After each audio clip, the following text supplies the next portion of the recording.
školáci, potravinári, ale aj ostatné zväzy, snažíte sa v rámci kolektívneho vyjednávania vyjednať slušné mzdy, slušné pracovné podmienky. Ale dostávame sa do zaujímavej situácie. Na jednej strane nám vláda hovorí, zaplaťte, lebo treba konsolidovať verejné financie. A keď prídeme pred zamestnávateľov, tí nám hovoria, nepýtajte viacej, lebo vás vyhodíme alebo pôjdeme preč. Ako máme vlastne žiť?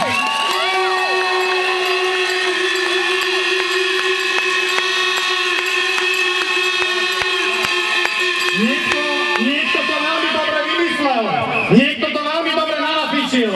Najprv nám z peňaženky niečo zoberú a zároveň oprieštia práva v zákonníku práce, znížia ochranu zamestnancov a ostane tam len jedno. Ak sa ti nepáči, môžeš ísť.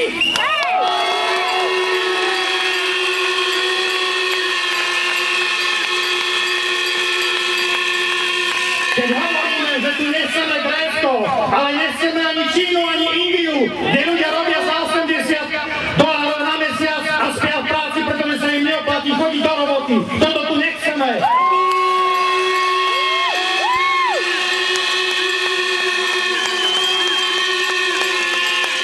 Toto nie je perspektíva pre slušných slovenských ľudí.